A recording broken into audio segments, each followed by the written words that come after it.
Hello folks, Everchanger here, and welcome back to more Pokemon Crystal. Last time, we made our way here to Lavender Town, and we found out that there is some issue here with the Kanto radio tower. They cannot broadcast because the power plant is currently not providing power. This is one of many things we have seen in the region that has been disrupted by the power plant going dark. So, I think it's high time we went to investigate what is going wrong. First things first, we have a new route up here, Route 10. This route is really short, it's only got 2 trainers on the entire thing, so it'll be really quick to knock out. Now I should point out, you're gonna want to bring a Pokemon with Flash, because we are going to be coming upon, believe it or not, the first cave in the Kanto region that we are going to be exploring. Yeah, we've been all over this region, but we haven't actually explored a cave yet, unless you count Victory Road. But I personally don't, because that's before you access Kanto proper. So yeah, we're going to have a bit of a change of pace, which is really exciting. I know we've been having some really standard going through routes type things, but now we are going to be changing things up a bit, which I think is really nice and exciting. I've switched Marowak into the front because it's a bit lower level than the others, and there it is, getting level 49. Very good.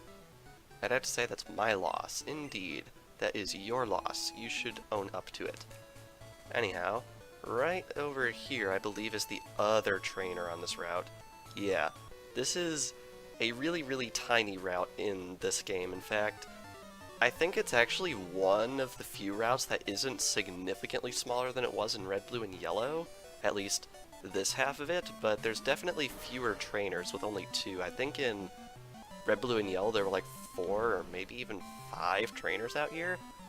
Kinda crazy. Unfortunately, no lady foretelling the introduction of a Pokemon 4 generations later this time. Oh well.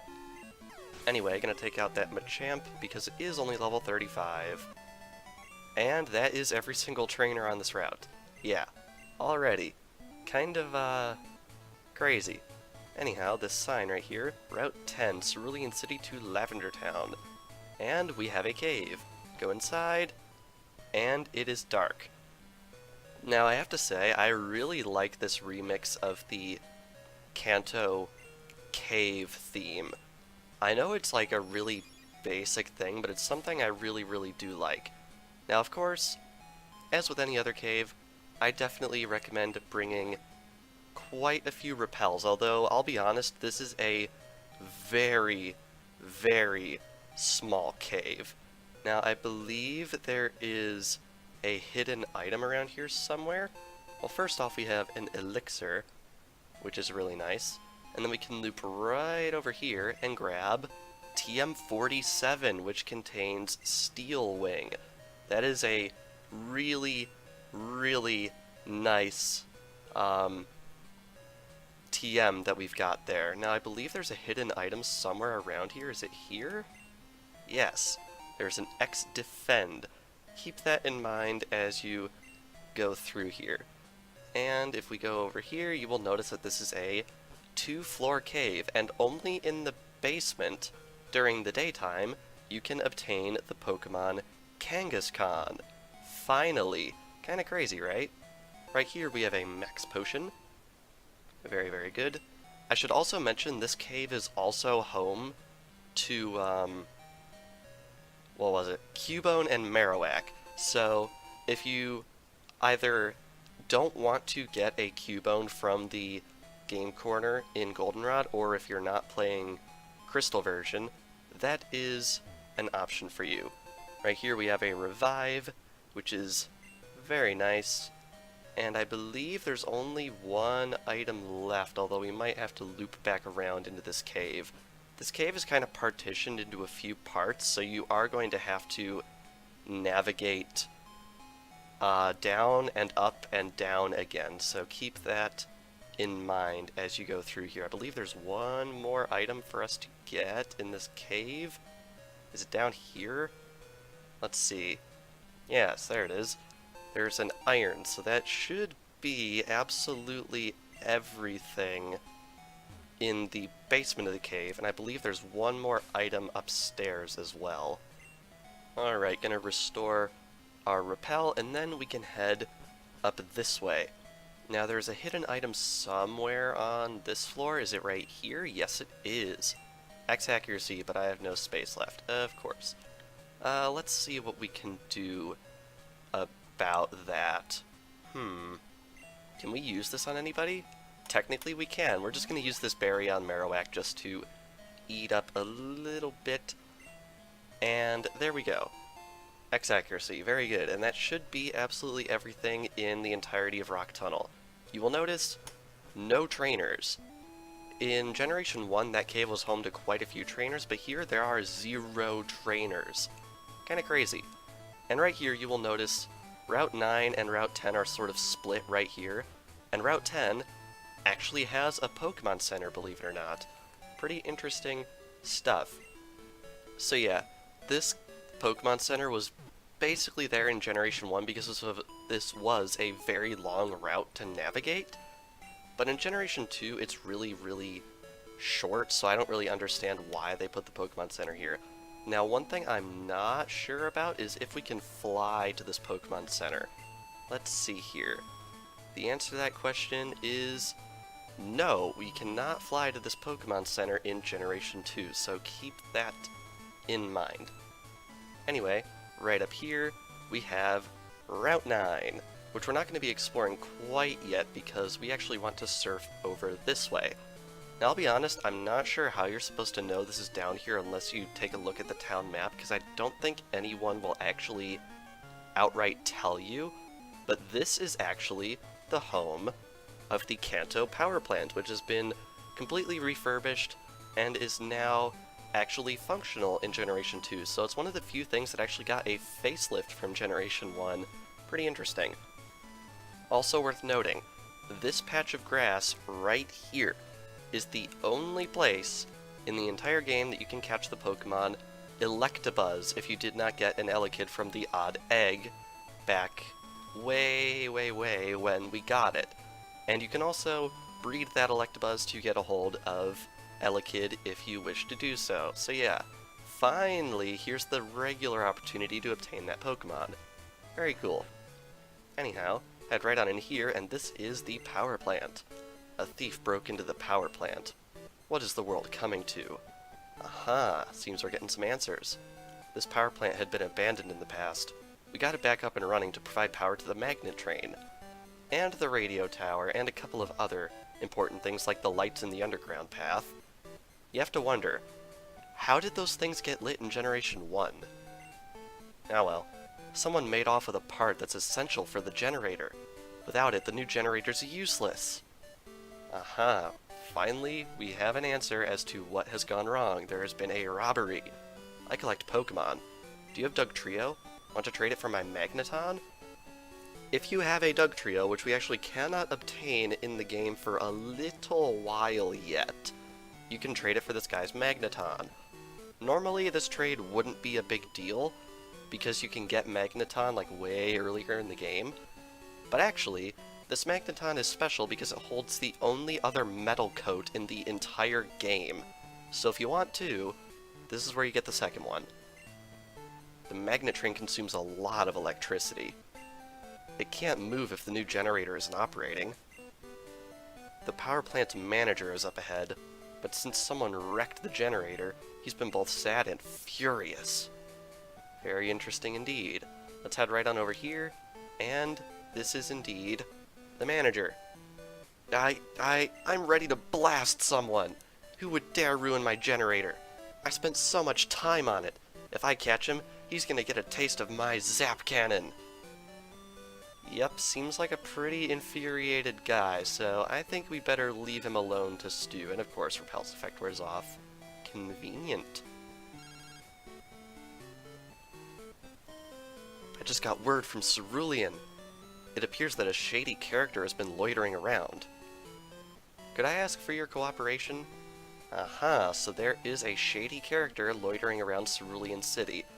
Honestly, Cerulean City seems to have kind of an issue when it comes to crime in the Pokemon series, because it was a prime location for crime back in Generation 1, and it seems like the same sort of deal is happening again, which is unfortunate, but I guess it's just something we are going to have to address, and lucky for them, Cerulean City is indeed the next stop on our adventure. So I think we will head over here onto Route 9, and we will explore what we can. If you've ever been to a picnic, they're so much fun. And once again, Route 9 is significantly downsized from what it was in Generation 1. In this game, there are only 6 trainers on this route, and I believe in Generation 1 there was like 10 or maybe even 11.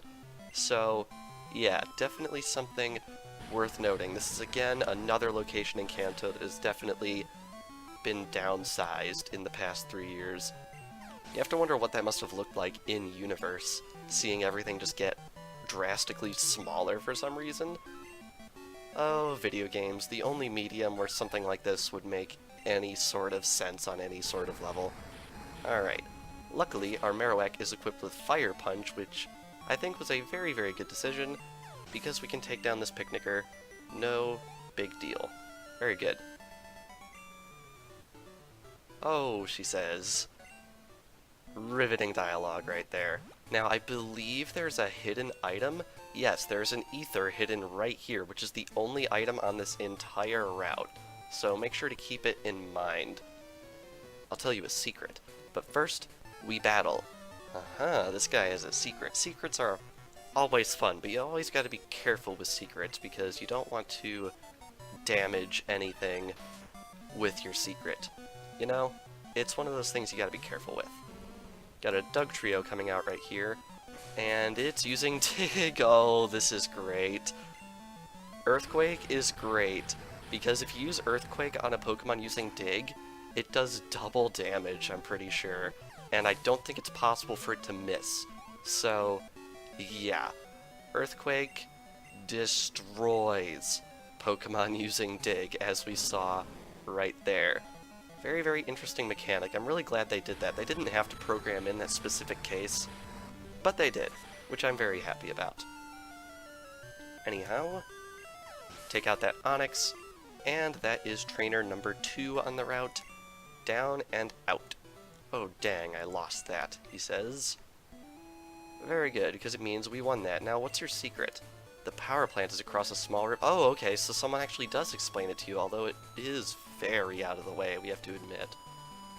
Alright, now is someone up here? I want to say there is. Yeah, there is. She'll be coming round Mount Silver when she comes. Mount Silver is in Johto, right? Yes, it is, although the only way to get there is via the Kanto region. Unfortunately, we are not able to get to that area for a little bit yet.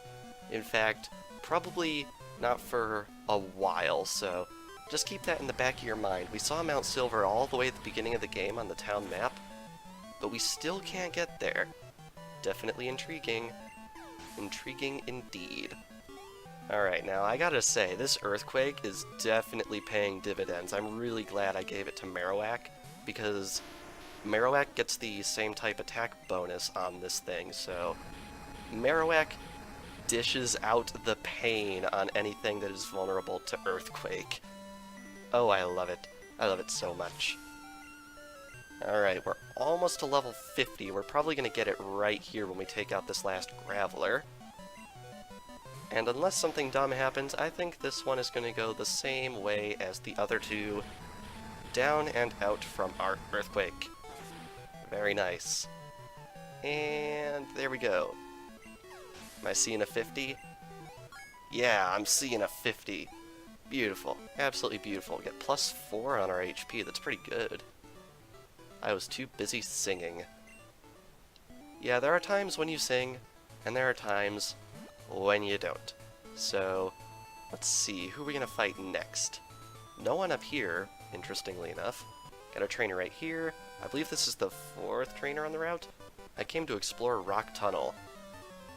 I'll be honest, buddy, it's really not all that interesting.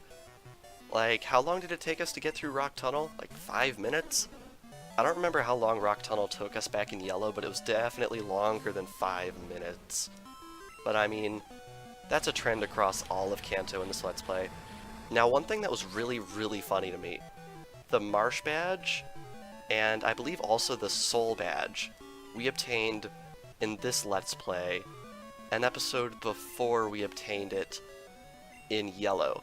So, for example, we got the Marsh Badge in episode 46 in Yellow, and we got it in episode 45 here, I believe, is what happened. Very, very amusing. I thought it was really funny.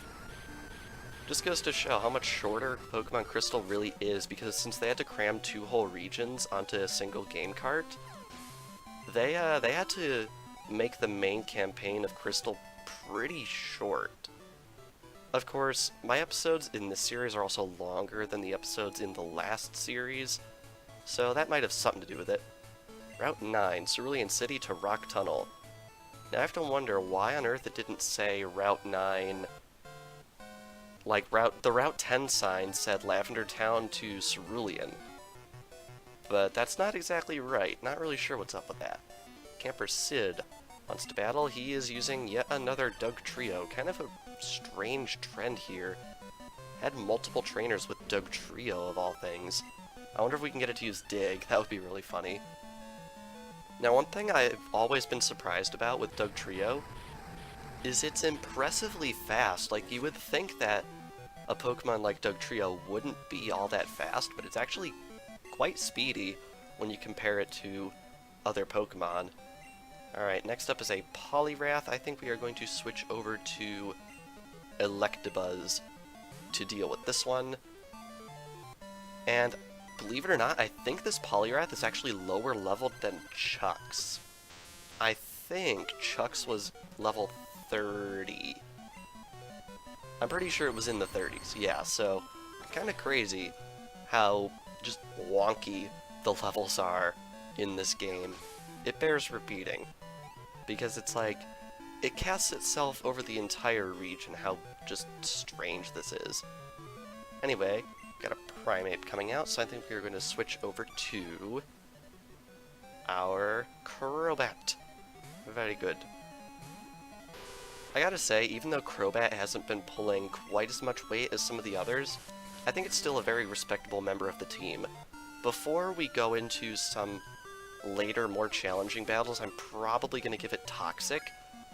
And once Crobat gets Toxic, it's really, really good to sort of just set up on the opponent, because you can just Toxic them, and then they're sort of stuck. They're going to be starting to lose HP, and it's just a really nice support Pokemon. The reason I haven't taught it now is because we honestly don't need it. Like, the opponents at this stage in the game are incredibly easy, so I figured I might as well not waste time teaching these moves to my Pokemon right now, because we're having absolutely no issue going through the game as we are. Later on, we are going to be changing around the team a little bit, but for right now, might as well just go with what works. Alright, speaking of what works, down goes Nidorina in like a second flat. And next up, let me guess, Nidorina? Oh no, Raichu. Okay, cool. Marowak versus Raichu. If this was Sun and Moon, this battle would look very, very different indeed. Alright. Gonna Earthquake you, and that should do it for this route. I believe that's absolutely every trainer on this route, which is really, really nice. Oh, I lost. One thing that is constantly true about the trainers in this game, they state the obvious. Alright, we have 2 squares of grass. Can we make it? Of course not. This game, and also worth noting, you're going to need a Pokemon with Cut. I actually forgot about this, but thank God my Flash user also knows Cut. Alright, go right through here, and here we are in Cerulean City. And once again, the geometry here has been tweaked pretty drastically. It's a lot easier to navigate Cerulean City now, which is really nice. So we can come in here to the Pokemon Center, and heal up, and I think we're probably going to want to end things off here. So, this past episode of Pokemon Crystal, we made our way through Rock Tunnel, and we also checked out the power plant. And we got some information that there is a shady character somewhere in Cerulean City that might have something to do with the disappearance of a certain very, very important machine part. So I think next time on Pokemon Crystal, we're going to be scouting the place out, looking around, seeing if we can pick up any traces of this shady character. Spoiler alert, it's probably one of my funniest favorite parts of this game. So without further ado, thank you all for watching, and I'll see you guys next time.